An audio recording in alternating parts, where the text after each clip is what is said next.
खबरों में आगे बढ़ेंगे। बता दें कि प्रधानमंत्री नरेंद्र मोदी ने आंध्र प्रदेश के विजयनगरम जिले के भोगपुरम में आयोजित एक कार्यक्रम के दौरान कई विकास परियोजनाओं का उद्घाटन किया और शिलान्यास किया।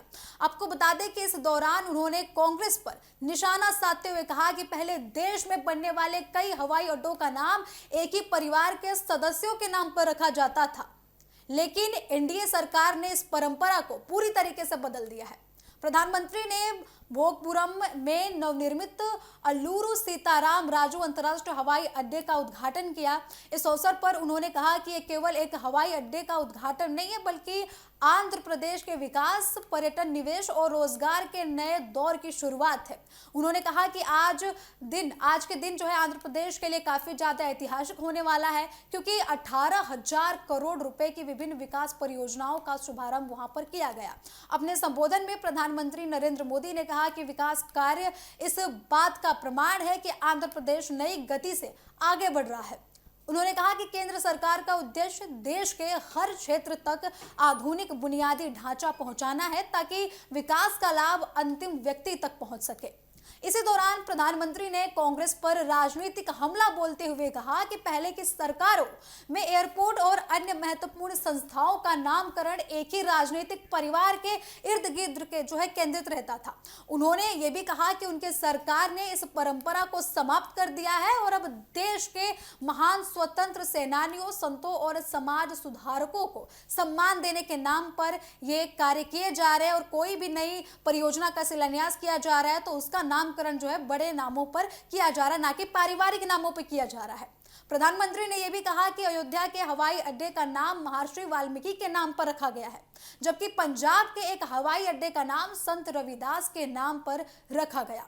उन्होंने कहा कि अब भोगमपुरम के इस नए एयरपोर्ट का नाम भी महान स्वतंत्रता सेनानी अल्लूरू सीताराम राजू के नाम पर रखा गया है, जिन्होंने ब्रिटिश शासन के खिलाफ आदिवासी आंदोलन का नेतृत्व किया था।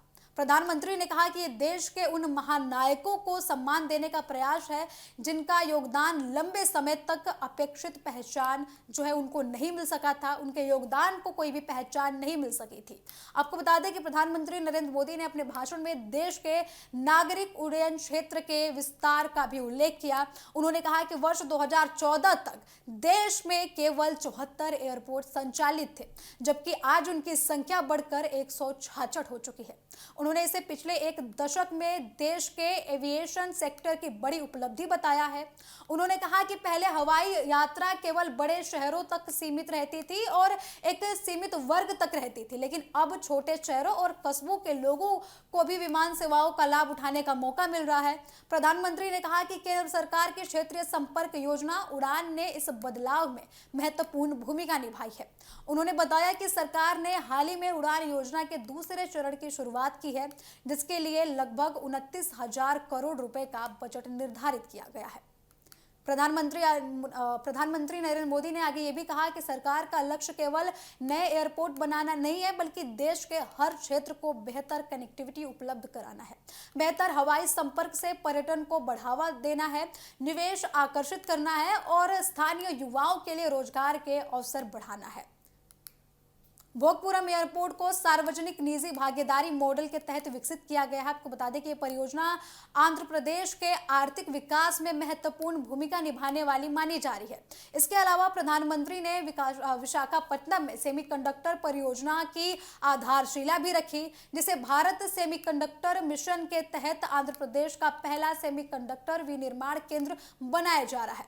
प्रधानमंत्री नरेंद्र मोदी ने अपने संबोधन में यह भी कहा है कि केंद्र सरकार बुनियादी ढांचे, आधुनिक उद्योग, डिजिटल तकनीक और विनिर्माण क्षेत्र को मजबूत करने पर लगातार काम कर रही है। उनका कहना था कि विकास भारत के लक्ष्य को आपको बता दें कि उनका यह कहना था कि विकसित भारत के लक्ष्य को हासिल करने के लिए राज्य के साथ मिलकर विकास की गति की ओर तेजी से कार्य किया जा रहा है। प्रधानमंत्री ने इस दौरे और कांग्रेस पर आपको बता दें कि इनके द्वारा दिए गए बयानों के बाद राजनीतिक गलियारों में प्रतिक्रियाएं काफी ज्यादा तेज होती हुई दिखाई दे रही हैं, और ये जो जा रहा है कि कांग्रेस की तरफ से प्रधानमंत्री के इस बयान पर काफी बड़ी प्रतिक्रिया देखने को मिल सकती है।